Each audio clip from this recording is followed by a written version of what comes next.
Shalom à tous, nous sommes à la veille de Parashat Korach. Parashat Korach est un épisode tragique et difficile dans l'histoire d'Israël où malheureusement Korach et son groupe, Eida, vont essayer de faire un push, un renversement politique contre Moshe et son équipe. Tout cela va se clôturer par un échec, un tremblement de terre qui va enfouir toute cette équipe. Et aussi par un témoignage divin qui va se manifester par la floraison du fanion du chevet de la tribu de Lévi. Et nous allons avoir aussi une épidémie qui va être arrêtée, stoppée par la Ktoret, les encens. Après cela, dans notre paracha, nous allons avoir des halachot, des lois qui concernent les prélèvements agricoles pour les Lévi'im, pour le Shevet Lévi. Et nous allons avoir aussi l'ordonnance divine quant au Shevet Lévi, à la tribu de Lévi, de faire attention. C'est leur responsabilité de faire attention qui rentre et comment rentre dans l'enceinte du tabernacle ou du Beth Amikdash futur. En tous les cas, l'histoire de Korach est une histoire qui nous invite à beaucoup de réflexions, comme par exemple quant au sujet de la discussion, la machloket dans l'Am Israël. La Mishnah nous dit qu'il y a deux sortes de machloket dans l'Am Israël. Il y a la machloket de Beth Shammai et de Beth Hillel, qui est une machloket. Et puisqu'elle est on va dire, idéologique, les Shem Shammai, elle a sa place dans l'éternité. Tandis que la machloket de Korach, qui était une machloket, une discussion d'intérêt, au contraire de l'Eshem Shammai, c'est une machloket qui va avoir sa fin. Mais la question, c'est de savoir, est-ce que la machloket est un effet positif ou négatif dans la société juive? Il est clair que la machloket, c'est une discussion qui peut arriver à des discordes, à des différences, à un manque d'unité. Mais d'un autre côté, on ne peut pas ignorer que toute notre littérature, le Talmud, et il n'y a pas une ligne dans ces livres du Talmud qui n'émane pas d'une machloket. Dans chaque sujet, il y a au moins, dans le meilleur des cas, deux avis. Deux avis. Et chaque avis, il est souvent discuté de sous-avis. Donc, toute notre littérature juive est une littérature de discussion, de machloket. Et on sait bien aussi que où c'est qu'il y a deux juifs qui se promènent, automatiquement, il y a au moins trois avis. Donc, comment se fait-il que la machloket accompagne l'histoire d'Israël? Pour cela, on peut donner l'explication suivante. כשם שפרצופיהם שונים, כך דעותיהם שונות. Le Rambam nous enseigne qu'il y a autant d'avis dans le monde qu'à la multitude des visages. Il est impossible que deux personnes arrivent au même avis. Pour la simple et unique raison que chacun d'entre nous est un être subjectif, avec ses opinions, ses horizons, sa façon de mouler la réalité. Il pourra y avoir plusieurs personnes qui verront la même chose, mais le commentaire de cette vision sera complètement différent. Parce que les yeux voient et la tête analyse. Et la tête, quand elle analyse, c'est ma tête. Donc la vision peut être complètement différente.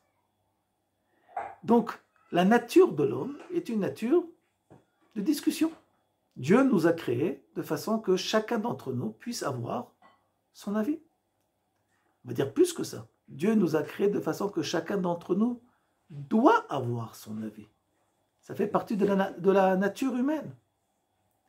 Mais cette nature humaine, comme chaque bonne chose, peut avoir un danger.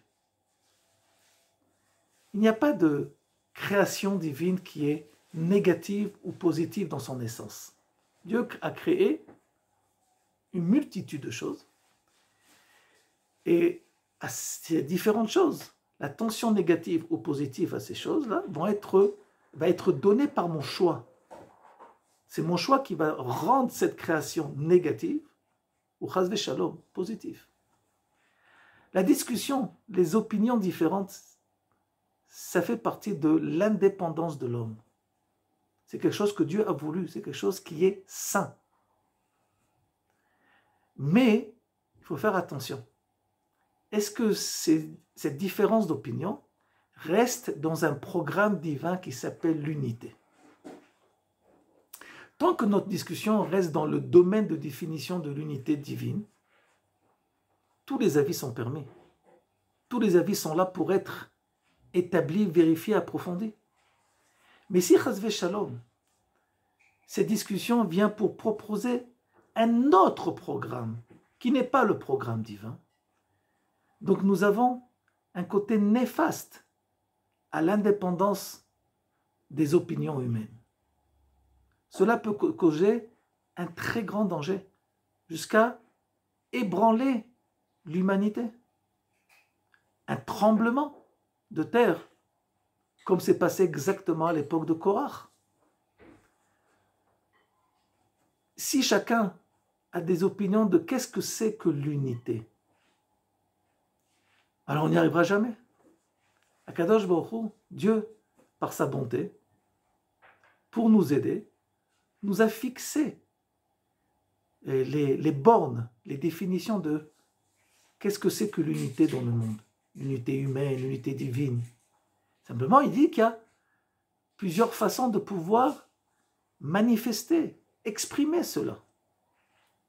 Et ça, c'est tous les côtés de la discussion, des discussions talmudiques, de savoir comment arriver à l'observance du Shabbat, à l'observance de la pureté familiale, à l'observance des règles alimentaires, la cacheroute. Il peut y avoir des discussions dans ce domaine de définition. Il ne peut pas avoir de discussion à savoir est-ce que oui, il y a Shabbat et quand c'est Shabbat. Il ne peut pas avoir de discussion sur les lois alimentaires. Est-ce qu'il existe ces lois alimentaires ou, bichlal, on peut essayer de parler de d'autres lois alimentaires qui ne font pas partie du programme. Et ainsi de suite au niveau de la pureté familiale et de toutes les lois qui concernent le judaïsme. Et Korach est venu introduire une notion néfaste, négative à la marloquette, qui est en dehors des bornes du dossier de discussion qui ont été fixées par la providence divine. Et c'est la raison pour laquelle la marloquette de Beth Shammai et Beth Hillel, les discussions de Beth Shammai et de Beth Hillel, elles sont transcrites dans le Talmud, elles sont étudiées par nous et elles sont éternelles.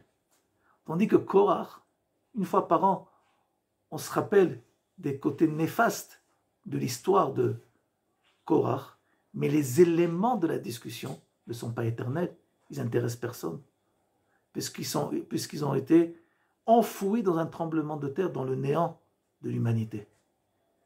Donc, nous nous souhaitons, Bezrat Hashem, de faire partie de l'ensemble de Moshe Rabbeinu et de nous éloigner des côtés néfastes de Korach et son équipe. Shabbat Shalom.